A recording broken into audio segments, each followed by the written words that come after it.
아파트 임장 조금씩 레벨업. 안녕하세요. 아임쪼랩입니다. 자, 오늘은 판교 임장 두 번째 시간입니다. 지난주에는 판교의 기준으로 남쪽 동쪽에 위치한 백현동 아파트를 둘러봤고요. 오늘은 판교역의 북쪽에 위치한 삼평동 아파트들을 임장합니다. 판교 신도시는 경부고속도로 기준으로 동판교하고 서판교로 나뉜다고 지난 시간에 말씀드렸잖아요. 오늘 임장할 이 삼평동 역시 동판교에 속하고요. 우리가 판교 하면 떠올리는 그 판교 테크노밸리를 비롯해서 거의 전 국민이 다 사용하죠. 그러니까 카카오 아지트도 바로 삼평동으로 향하는 판교역 1번 출구 쪽에 있습니다. 그 밖에 NC소프트 R&D 센터, 그리고 스마일게이트, 네오위즈, 안랩 등 네로라는 IT 업체들이 바로 여기에 있습니다. 오늘 첫 임장할 아파트로 가는 길에 아버뉴 프랑하고 서밋플레이스가 보이네요. 우리 예전에 광교 임장했을 때도 광교 중앙역 바로 옆에 아버뉴 프랑하고 서밋플레이스가 있고 그 옆에 푸르지오 월드마크가 나란히 붙어있던 그 모습하고 거의 매우 아주 유사한 닮은 꼴입니다.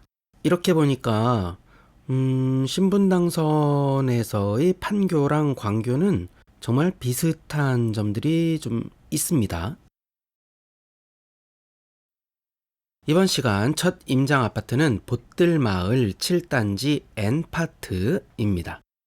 2009년 7월 준공이고요. 11개 동이고 585세대예요. 전용 8사 기준으로 매매 최고가는 21년 2월에 19억 기록이 있고요. 전세 최고가는 20년 10월에 10억 8천 기록이 있습니다.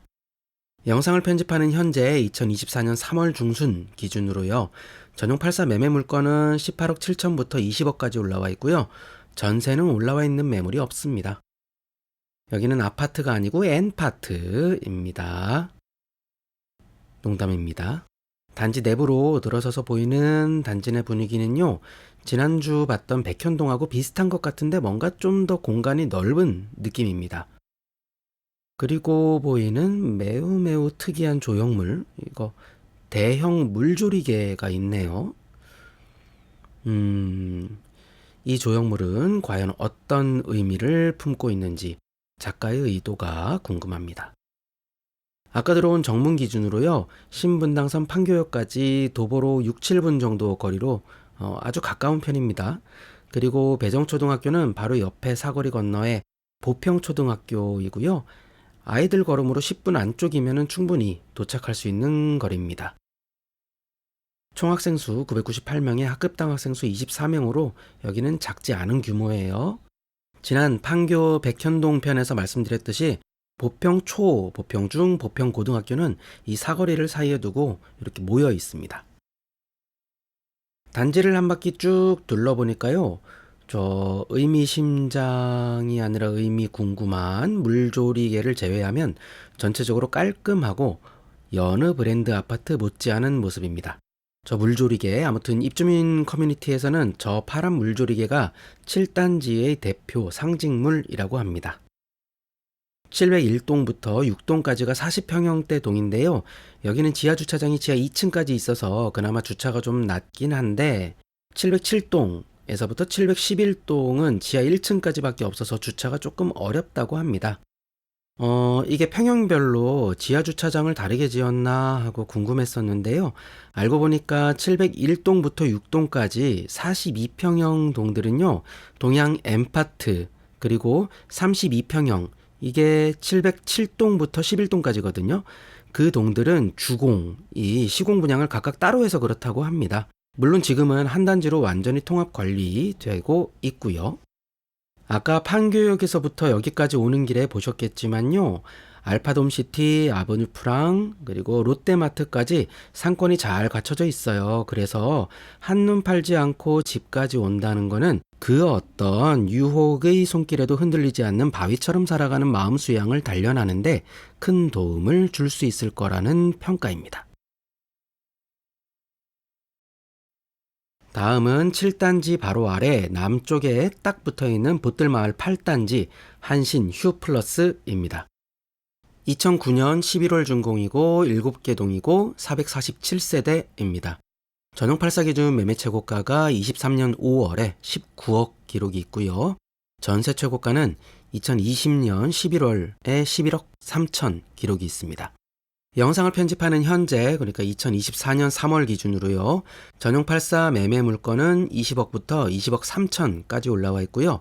역시 전세는 올라와 있는 매물이 없습니다. 지난주부터 판교는 그 전세 매물이 잘 안 보이네요.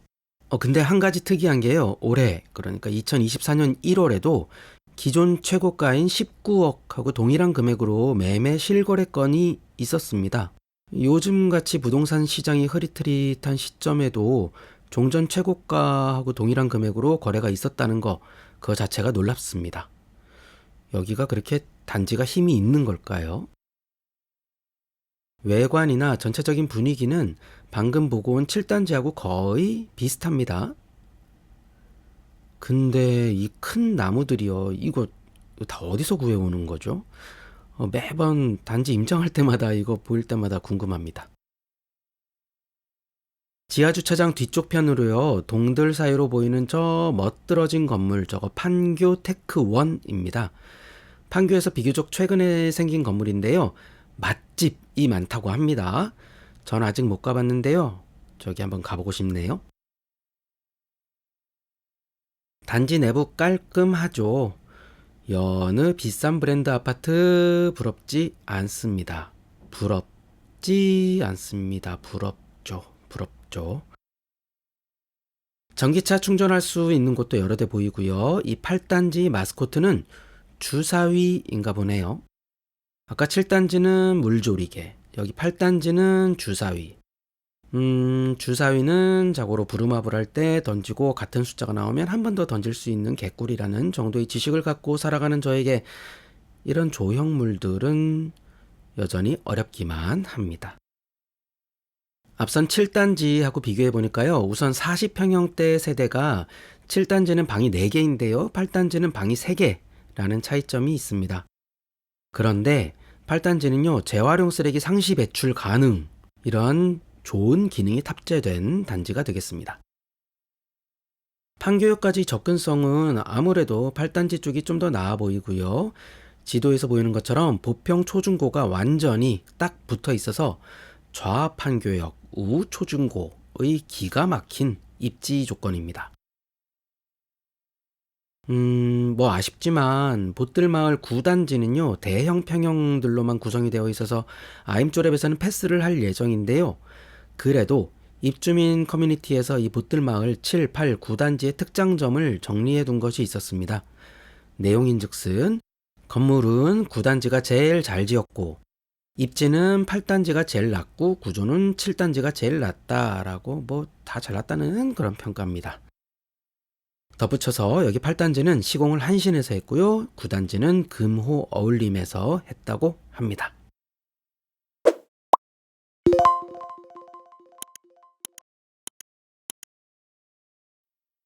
다음 단지로 가는 길에 보이는 운중천입니다.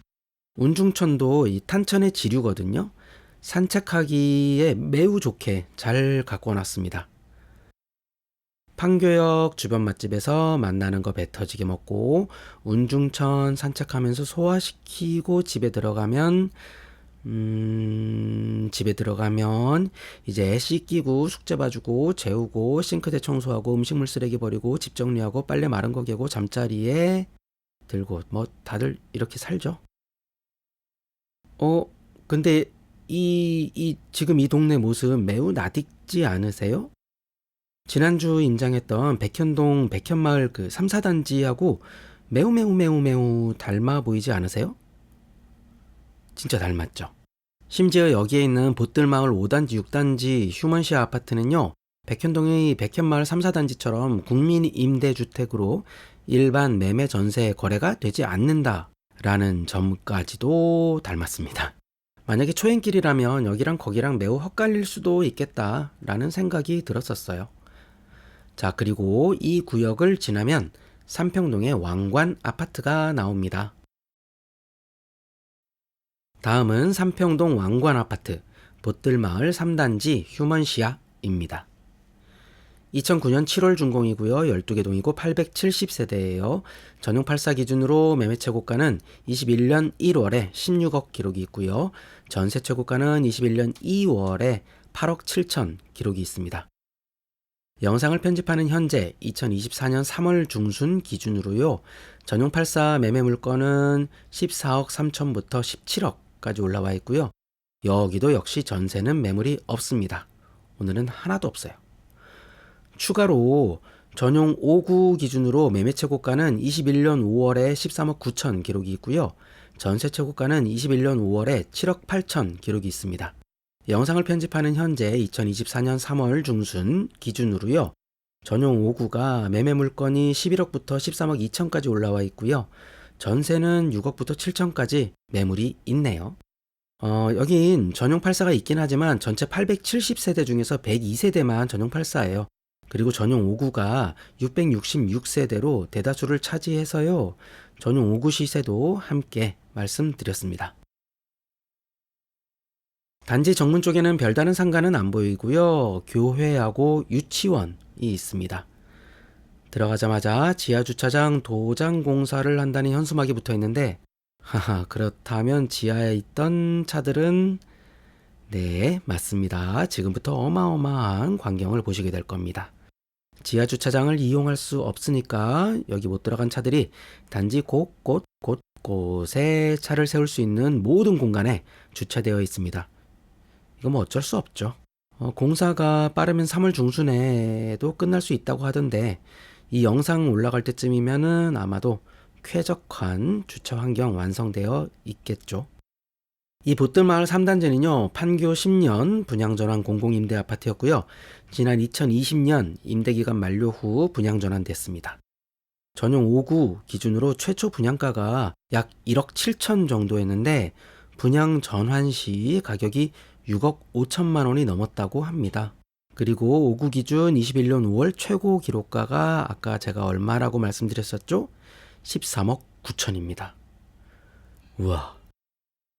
앞서 말씀드린 것처럼 지하주차장 도색공사로 단지 모든 곳에 주차가 되어 있어서 이 단지의 본연의 모습을 보기는 좀 어려웠습니다. 판교역까지는 거리가 가깝진 않아요, 여긴.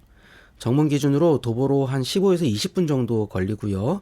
마을버스를 타면 10분 내외로 도착할 수 있습니다. 근데 비록 판교역까지는 가깝지 않지만요. 판교 테크노밸리하고는 정말 가깝습니다. 단지 바로 서쪽에 딱 붙어 있어요. 심지어 6교를 이용해서 횡단보도 하나 건너지 않고 직장까지 걸어갈 수 있습니다. 우리 어른이들도 차 조심해야죠. 테크노밸리로 출퇴근하시는 분들에게는 여기는 정말 매우 좋은 위치가 아닐까 싶습니다. 뭐 걸어서 설렁설렁 즐겁게 출근하고 퇴근은 지친 몸이니까 흐느적. 초등학교는요, 사거리 건너편에 송현초등학교 배정인데요. 여기 앞쪽 도로가 차량 통행량이 좀 적지 않아 보이던데 아이들 부모님들은 신경이 좀 많이 쓰이실 수 있겠다 싶었습니다. 아직 돌아볼 삼평동 아파트들이 좀 더 남아 있습니다. 근데 모두 한 편에 담기에는 아주 살짝 부담이 될 수 있는 분량일 거라서요.